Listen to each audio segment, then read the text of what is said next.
মার্কিন যুক্তরাষ্ট্রের সাথে শুল্ক পরিস্থিতির এই মুহূর্তে কোনো পরিবর্তন ঘটে নাই। আপনাদের সবার মনে করিয়ে দেওয়ার জন্য বলছি, কারণ আপনারা আমার বিশ্বাস সবাই জানেন।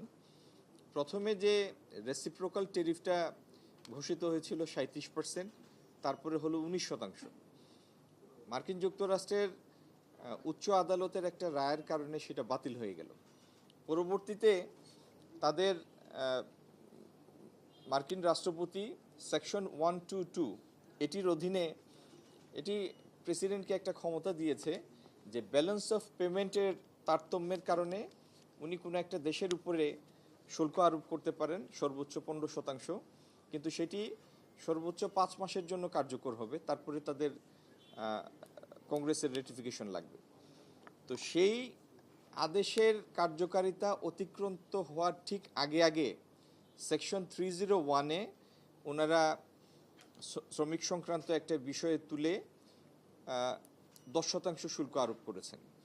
বাস্তবে অবস্থাটার কোনো পরিবর্তন হয় নাই।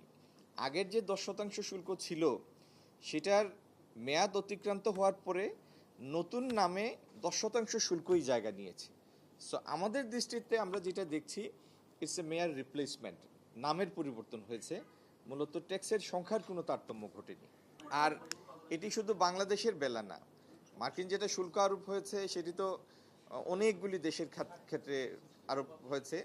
আর এই যে 301 ধারায় যেটা হলো সেটি 60টি দেশের উপরে, তার মধ্যে ইউরোপিয়ান ইউনিয়ন আছে, ইংল্যান্ড আছে, কানাডা।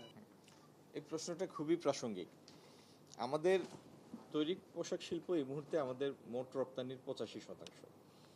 কোনো দেশের জন্যই, বাংলাদেশ তো নাই যেটি 18 কোটি মানুষের বসবাস, এত বড় একটা দেশের জন্য এটা কোনো মুহূর্তেই স্বস্তিকর সুখকর কোনো বিষয় না যে পুরো রপ্তানিটি মূলত একটি খাতের উপর নির্ভরশীল মূলত।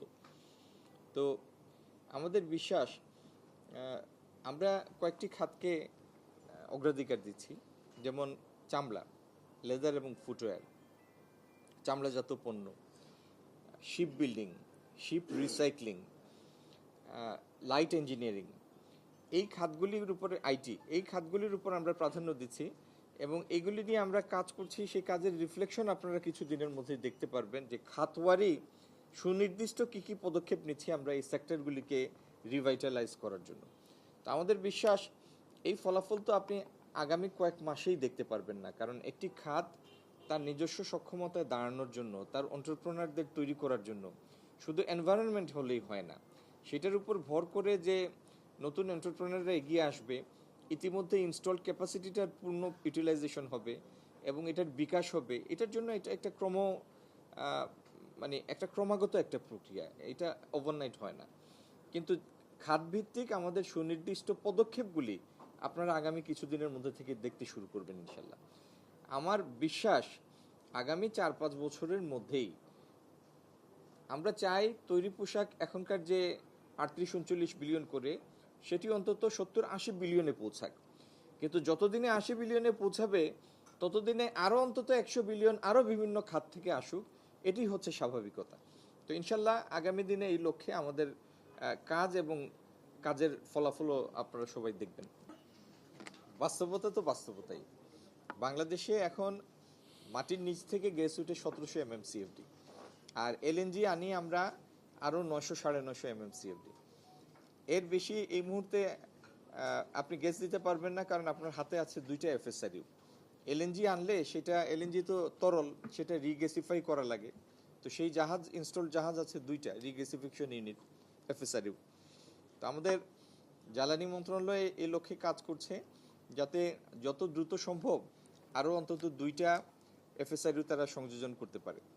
এবং আপনি ঠিকই বলেছেন, এই মুহূর্তে আমাদের ইনস্টলড প্রোডাকশন ক্যাপাসিটির প্রায় 30% আমরা পূর্ণ ক্ষমতায় ব্যবহার করতে পারছি না।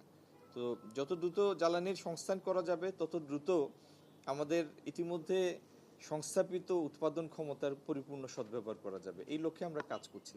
কিন্তু এটার ওভারনাইট সলিউশন নাই, কিন্তু এটার উপরে গভর্নমেন্ট এটাকে একটা হাইয়েস্ট প্রায়োরিটি টাস্ক হিসাবে হাতে নিয়েছে। আমরা কাজ করছি এটার জন্য।